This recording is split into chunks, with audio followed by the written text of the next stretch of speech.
ژنانی ئێران 42 ساڵ سەرکوت 42 ساڵ مقاومت. ژنانی ئێران 42 ساڵە لە ژێر دەسەڵاتی حکوومەتی ئیسلامیدا بەبەند کێشراون و هەموو جۆرە مقاومەت و ناڕەزایەتیەک لە بەرامبەر پێشێلکرانی مافی ئینسانیان بە دڕندانەترین شێوە سەرکوت کراوە.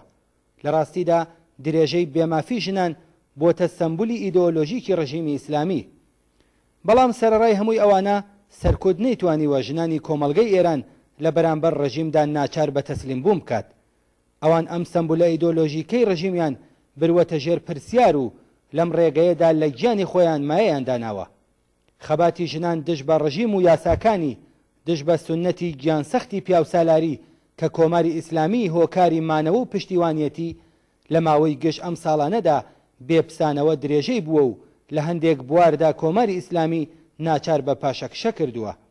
لەم ڕۆژانەدا کە لە ڕۆژی جیهانی ژن نزیک دەبینەوە جێی خۆیەتی چاوخشێندنێکمان بێت بەسەر ئەم خەباتە شکۆدارەدا و دەرسەکانی بکەینە دەسمایی سەرکەوتنی نهایی.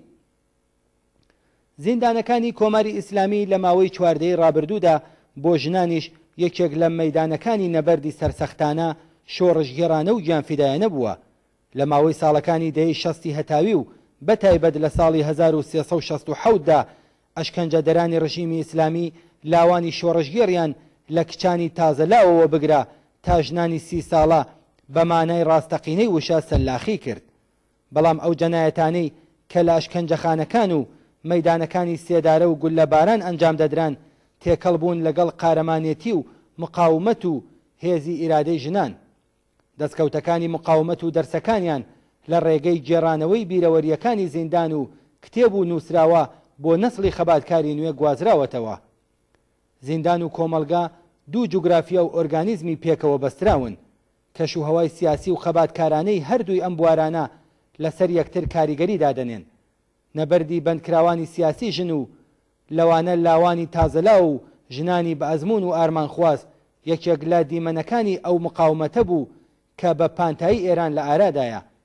سەرکوتی خوێناوی دەیەی شەستی هەتاوی نەتەنیا دەنگی بەندکراوانی لە ناو زیندانەکاندا کەب نەدەکرد، بەڵکو ئەمڕۆ شایەدی سەرهەڵدانی نەسڵێکی نوێن لە ژنانی قارەمان لە ناو زیندانەکانی ڕژیم و لە دەرەوەی زیندانەکان.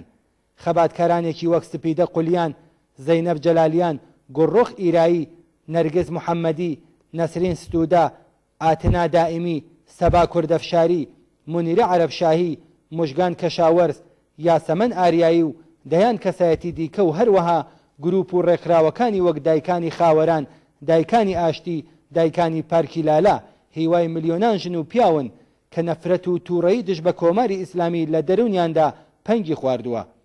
ئەوان لە زومرەی ئەو کەسانن کە لە خەباتی جەماوەری لە دەرەوەی زیندان لە ئاخێزەکانی وەک بەفرانباری 96 و خەزەڵوەری 98 کاریگەری وەردەگرن.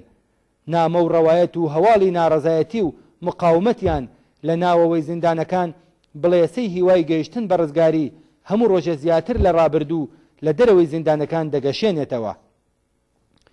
یەکێک لە ژنانی سیاسی بەندکراو کە کاریگەریەکی قوڵی لەسەر هەڵسوڕاوانی کرێکاری مەدەنی و خەباتکارانی دەرەوەی زیندانەکاندا سپیدە قولیان بوو.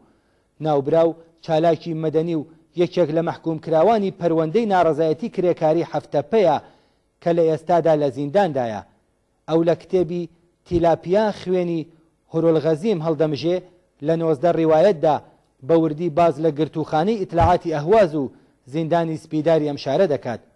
ئەو لەو کتێبە و نووسراوەکانی دیکەیدا وێڕای نیشاندانی دیمەنێکی خۆفناک لە ئەشکەنجە و تێکشکاندنی دەست بەسەرکراوان لەگەڵ قوربانیان هاودەردی دەکات و شیعری ڕزگاریان بۆ دەخوێنێتەوە. ئەو لە زینداندا ڕوو بە بەندکراوێکی سیاسی عەرەب کە تەنیا بە خاتری تەسلیمبوونی هاوسەرەکەی دەست بەسەر کراوە و کەوتووەتە بەر ئەشکەنجە دەڵێ سڵاوێکی دووبارە لە خۆر دەکەم لەو جۆگەلانەی کە شیعر پێیاندا دەڕوات.